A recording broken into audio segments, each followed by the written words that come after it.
a liquor store. As she waits to make a purchase, Jesse sees something outside that makes him nervous. 2 carloads of 12th Street Sharkies gang members. The liquor store is their turf. Jimenez is from another neighborhood, his relatives in a rival gang. It is too late when he realizes the Sharkies have spotted him.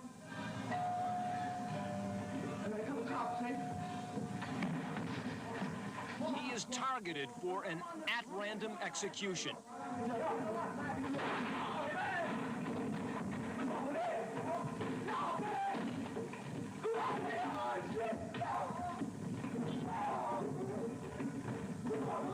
"16-year-old Ricardo Valles struggles with the murder weapon.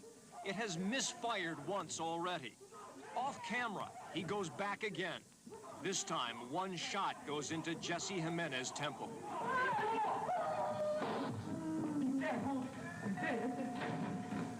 A cold, cowardly, senseless, brutal murder by a pack of teenagers. 6 of them go to prison. 4 get life terms. And from this... How's it going, everybody? This is Soul Time Productions. Today, I got a very special video for y'all, man. We're going to be talking about the Pomona 12th Street Sharkies gang, a very dangerous gang found within the city of Pomona. First off, this gang is nothing to play with. They're very dangerous. They got bodies under their belt. You know, they're nothing to play with. You must tread lightly when you walk through these neighborhoods, man, because you might be walking or looking a certain way. People might feel disrespected. You could get killed, right? I want to make sure that the youth understand that this lifestyle ain't a game. It's nothing to toy around with. And let's make better decisions in life, right? Because we are moving into a time where there's many opportunities, right? There's many things our people could do now to get out there, to get a little bit of publicity, maybe a little bit of fame, right? People could chase the bag nowadays, as they say, right? And this gang banging stuff ain't gonna get us nowhere in the long run. So I found a few very interesting articles regarding a few murders, right? Few dangerous people that bang the Pomona 12th Street Sharkies. A member of the 12th Street gang, convicted of multiple gruesome killings and kidnapping, learned his fate Thursday in a Los Angeles County courtroom. Judge Ronald S. imposed the sentence of death to Robert Luis Caballero, 37, for his actions in the 2009 killing spree. Caballero was convicted of 3 murders, 2 counts of kidnapping, along with a slew of other charges back in August. A jury concluded he was guilty of shooting a rival gang member before orchestrating 2 murders that were even more gruesome. He strangled a woman and had her buried on a mountainside near Mount Baldy village. Then he and a kidnapping victim watched as Caballero's friend strangled and beat Caballero's cousin to death with rocks. His accomplices, Pete Trejo Jr., age 32, and Andrew Valenzuela, age 23, were both convicted of first-degree murder and kidnapping, and each sentenced to life in state prison without the possibility of parole. Caballero killed Armando Vidana, a Cherryville gang member whom he shot 8 times and left his body on a Pomona street. Weeks after the fatal shooting, suspicion crept over Caballero. While inside a home on November 5th, 2009, with an 18-year-old kidnapping victim, his cousin David Padilla, and Lorraine Minjares, Caballero worried that Minjares was going to tell police he killed Vidana. Authorities said, with Padilla behind the wheel, the 4 picked up Trejo, and Caballero directed his cousin to drive up to Mount Baldy. On Mount Baldy Road, Caballero strangled Minjares as Trejo, under Caballero's orders, dug a grave, the DA's office said. Once she was killed, Trejo buried her body and Caballero ordered the kidnapped victim to hide the evidence, the DA's office said. The following day, Caballero became suspicious of Padilla's loyalty and lured him to a remote freeway overpassing the 3800 block of Walnut Avenue in Chino. Above the freeway, Caballero ordered the kidnapping victim to watch with him as Valenzuela strangled Padilla and beat him with rocks. Pomona police identified Caballero as a suspect in the Vidana killing on November 7th, a day after authorities say Caballero watched his cousin's murder. Officers located Caballero, they chased him in a vehicle, then on foot in Montclair, finally capturing him after a lengthy search. According to the DA's press release, which Pomona police also distributed, after their victims' bodies were discovered, the LA County Sheriff's Department investigated Minjares' death and Chino police probed the killing of Padilla. Information about the unnamed kidnapping victim was not available. Now, fellas, if you're a gang member, you're watching my videos, right? Or if you're just someone that maybe knows about the life or whatever, right? Answer me this question in the comment section, right? At what point, when a man is putting in work, being violent, catching bodies, and let's say they just keep doing it, they haven't got it caught, at what point do you sit back and be like, damn, you know what? This is a pretty, fucked up individual. Maybe we shouldn't have people out here like that. And I understand when you're young, you're glamorized by the gang lifestyle, right? It's like everything you want to be, right? You want to fit in so bad, you want to be a part of it. But as an adult with kids, I think to myself, like, damn, some of these guys were psychopaths, Some of these guys had serious mental illness to, like, really want to hurt someone, to want to inflict pain, It's crazy for me to think about it, like, damn, like, I wouldn't let someone like that near my kids, I wouldn't want someone like that near my family, my mom's, nobody, So it's like, at what point is it morally correct as a man to let someone like that out here, Like, at what point, like, do you just walk away from it? Let me know in the comment section what you guys think, right? So I got a new case article right here, and it goes like this, right? Defendant is a member of the Pomona 12th Street Gang.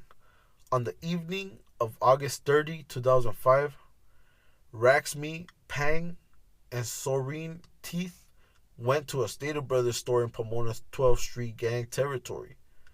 Pang testified that before he and Teeth entered Stater Brothers, they noticed defendant who was walking and talking on a payphone outside the store. Defendant's shirt was off, revealing that he had gang tattoos. Pang and Teeth soon left Stater Brothers, again noticing defendant, who was still on the phone. Pang and Teeth next proceeded to a Save On store across the street. As they were about to enter the Save On, defendant approached and asked the two where they were from. Teeth responded that they were OAG, Original Asian Gang. Pang said they did not want any trouble. Defendant identified himself by his gang moniker, Slim, and said, "This is 12th Street. You know what time it is." Pang and Teeth then went on to Save On. When Pang and Teeth emerged a few minutes later, Pang saw a defendant who was wearing a shirt approach them from the left side, who also saw flames come from the gun that was being fired by a bicyclist on Pang's right side. Pang ran but was shot in the elbow, causing nerve damage. Pang did not see Teeth, whom other evidence established sustained multiple gunshot wounds, including a fatal wound to the back of his head. A Stater Brothers surveillance camera captured images of the entrance to the stores and the payphone. As described by the investigation, images from the camera showed defendant appearing to talk on the phone starting at 7:08 p.m. A second individual who was thought by the police to be defendant's fellow Pomona 12th Street gang member Derek Ortiz approaching the defendant at 7:11 p.m. Defendant with his shirt off revealing his Pomona 12th Street gang tattoos at 7:21 p.m. The second individual riding up on a bicycle and approaching defendant starting at 7:24 p.m. Pang and Teeth entering the store at 7:39 and leaving at 7:41 p.m. and defendant leaving the area of the phone at 7:42 p.m. A husband and wife who were driving by the Save-On their way home saw Pang and Teeth in the store's parking lot. At home, 2 or 3 minutes later, and looking from the third floor balcony of their apartment building, which is adjacent to the Save-On parking lot, they saw Pang and Teeth go toward the Save-On and defendant go in the other direction. A minute later, they saw defendant return and speak with another male who was on a bicycle. The bicyclist then rode around to the back of the Save-On. When Pang Teeth came out of the store minutes later, defendant first approached the two, and then the bicyclist approached them from a different direction and fired a gun at Pang and Teeth 3 to 5 times. According to the husband, it was like a setup. Like defendant was setting them up to stay there while the guy on the bike was coming up. The husband and wife then saw defendant and the bicyclist flee in the same direction. The wife was able to identify defendant, but neither she nor her husband were able to identify the bicyclist. Pomona Police Detective Greg Freeman testified as a gang expert. The shooting occurred in Pomona 12th Street gang territory, and OAG is one of the Pomona 12th Street's rivals. Defendant, who has large Pomona 12th Street gang tattoos on his chest and back, is a Pomona 12th Street member, as explained by Freeman. Respect is everything in the gang, and gang members will get respect by disrespecting other gangs, by putting in work to putting down other gangs. There are different levels of involvement in a gang. First are associates, next are soldiers who actually commit acts of violence when called upon. The top final stage is the shot caller, who gives orders to the soldiers. Defendant was a shot caller. He took off his shirt to display his tattoos to show everybody this is my neighborhood. Freeman continued that as shown in the surveillance video, when Pang and Teeth walked out of the Stater Brothers store, they made eye contact with the defendant standing there with his shirt off representing his neighborhood. He feels disrespected by the two Asian guys from another neighborhood. The defendant actually subsequently chases down the two victims to a cross street to contact them, and that's because now he's felt disrespected in his neighborhood. How can you guys mad dog me in my neighborhood? So he goes forward and he recontacts those guys. While he's talking to the two victims, what said is, "Where you from?" which is a common gang term for a challenge or a threat. He's telling these two Asian kids, you better step up, you better answer up where you're from. The victim Teeth, I believe, answers OAG. The other doesn't answer at all. Again, that's a huge disrespect to a man. The defendant is in his neighborhood. He's answering back OAG, and this is 12th Street's neighborhood. It's crazy how a simple walk to the store could turn deadly, right? It could turn into you getting caught slipping by a rival gang member, right? So we must stay vigilant, man. We must stay focused. Look at your surroundings. If you see an enemy, let go of that ego, let go of that pride. Walk away, fuck it. He ain't seeing you. Walk away, fuck it. There's nothing wrong with that. There's nothing wrong with choosing your battles, right? There's nothing wrong with setting priorities. Maybe you got things going on and it's not a good time for you to get shot, right? Like maybe you just had a kid, or maybe you just got a good job, right? Or, of course, there's those that have nothing to lose. So, things happen, right? But let's make better decisions. There's nothing wrong with walking away, A real man chooses his battles and learns to live another day, right? And just to continue this murderous criminal spree, right, by this dangerous gang, here's another article, right? The crimes arise out of a gang-motivated drive-by shooting. Defendant is a member of the Pomona 12th Street gang. Defendant's gang saw retaliation against the Cherryville gang because a member of the latter had killed a 7-year-old son of a 12th Street gang member. Using a stolen car, defendant David Adame and two unidentified individuals drove into the Cherryville section of Pomona during the late afternoon of April 26, 1990. a group of people were standing in front of the Gutierrez home.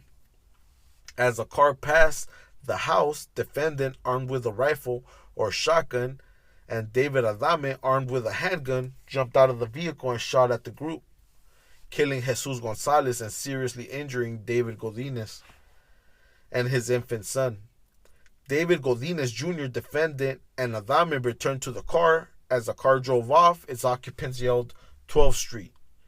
Later that day, two eyewitnesses, Rene Gutierrez and Rosana Cabrera, identified defendant as the shooter in a photo show-up. The police arrested defendant the next morning. Defendant asked why he was being arrested and the police responded for homicide. Defendant then stated it must have been the incident which occurred in Cherryville yesterday. In subsequent police interviews, defendant gave contradictory explanations for his actions on the day of the shooting.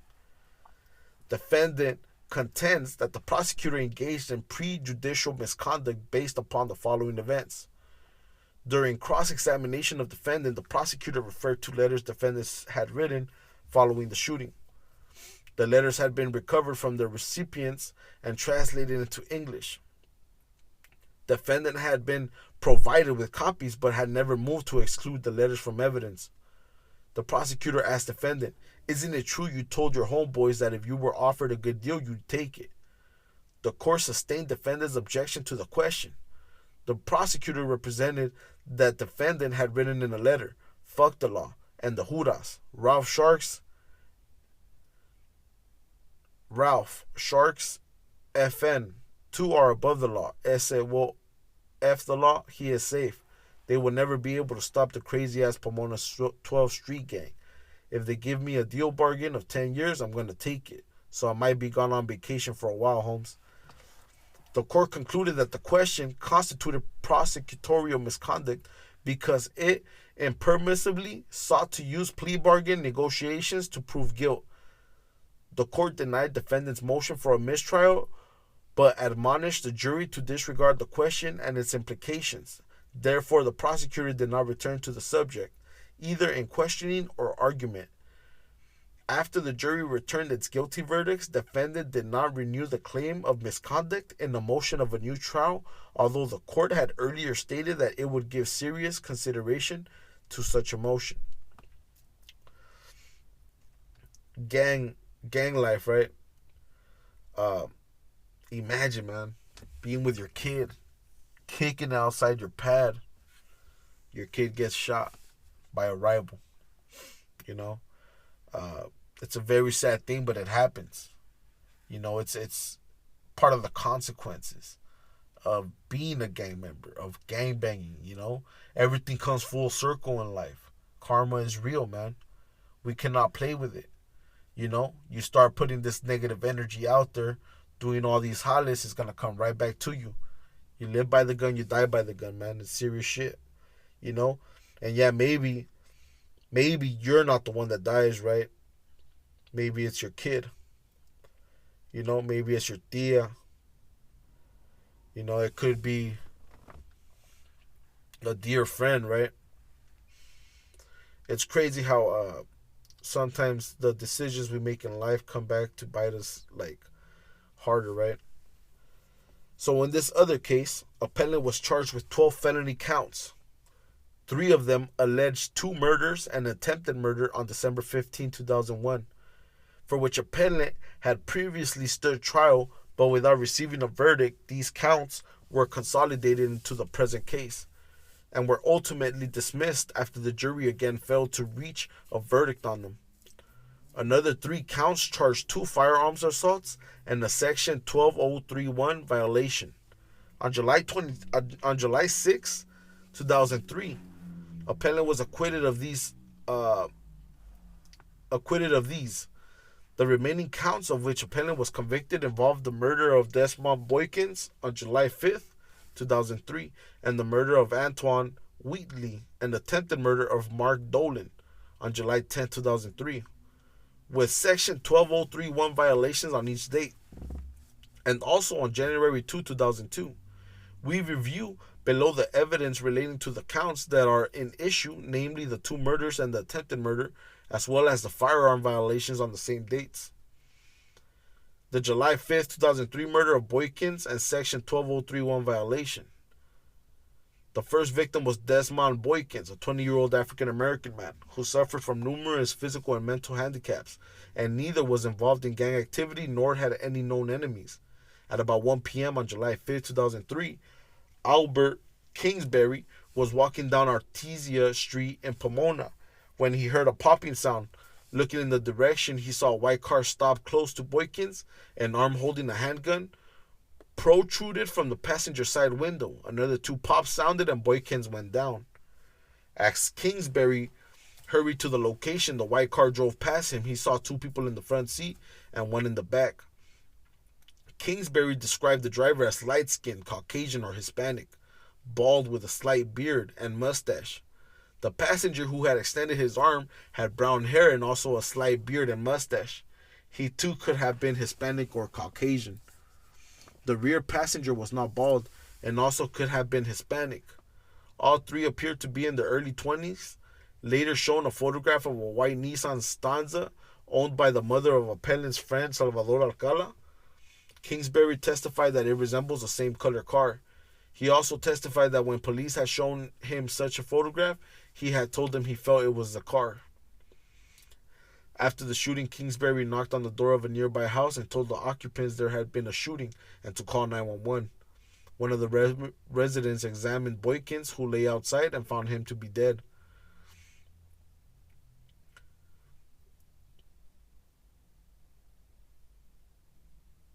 At about 1 p.m. on July 10, 2003, friends Mark Dolan and Antoine Wheatley were chatting at a bus stop in Pomona. While Dolan waited for a bus, the two were longtime friends, both African American, and neither a gang member. Someone began shooting at them from the side. Dolan looked around and saw a shooter in a white tank top. Starting to move away, Dolan was struck in the left thigh by a bullet. He ran into a nearby tobacco store and saw Wheatley fall in the driveway, but then get up.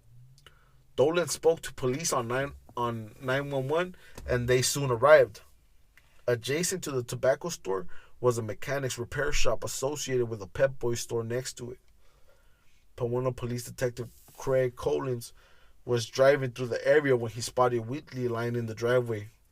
Adjacent to the tobacco store, as other units arrived, Collins went into the tobacco shop and met Dolan, who displayed his wound. Dolan then stated he could not identify the shooter. Maria Sandoval witnessed one of the shootings, seated in a van parked across the street from Pep Boys. She saw an individual come from the direction of the mechanics building and shoot an African-American male with a gray handgun. Sandoval heard two shots and saw the victims fall in the driveway. The gunman was wearing a shirt with small red checks. He then proceeded toward Pep Boys. At trial, she identified a checkered shirt seized from Alcala's home as the one the shooter had worn. He had appeared to be about 17 years of age. At 17 years old, you're still a kid, man. I don't care what anybody says. You're not mature yet. You know, I remember at 17, my dad had kicked me out because I thought I had it all, right? I thought I was doing good, right? But in reality, I was just being a little truck, you know? So my dad kicks me out. I started running amok. And I ended up realizing what street life was, you know? How the struggle is, you know? We were always a poor family, right? We had what we needed, you know? We never starved per se, but we obviously didn't have as much money, right? So getting kicked out was even harder hit because I was like, damn, you know, I didn't know how to sustain myself, right? Luckily, that's what turned me into a man, and I ended up learning how to survive, right? And so with that being said, man, let's make better decisions, right? As raza, as a people, let's start teaching our youth that there's different alternatives to life, right? Join a boxing gym, right? You could join MMA, go to a regular gym, right? Take some jogs. You know, I know it's cool kicking it with the homies, smoking some weed, but sometimes you got to start making friends outside of the neighborhood, right? Start making friends in different locations. So, you know how the saying goes, you are who you kick it with, right? So if your homies aren't the best role models, it's time to keep it pushing, right? Um, Nowadays, I don't know how it is in this particular neighborhood, right? But in the neighborhoods that I'm around, that I see on the day to day, you don't see gang members posted outside no more like they used to be. You don't see gang of fools kicking it outside. You barely see anybody nowadays. You'll see a tweaker here and there driving by. I know everybody's seen it, but you don't really see people how they used to be. You know, and the gang the gang lifestyle is being glamorized for a reason, right? They've been glamorizing it since '91. Uh, they did that to obviously take away generations of men. To make men more less masculine, right? They wanted to make men more feminine. So what did they do? They took the warriors out of the house. So a generation being raised by women was not the best thing for us as a people, right? And no disrespect to women. Obviously, mothers come first no matter what. But there's a link between fatherless homes and gang banging, right? So if you have nobody to turn to, just it's like the saying says, the squeaky wheel gets the grease, right? Reach out to somebody for help. There's resources. There's people that are willing to help. With that being said, I'm gonna end this video with that. Please like, comment, share, subscribe to my channel. If not, it's all good, man. Stay safe.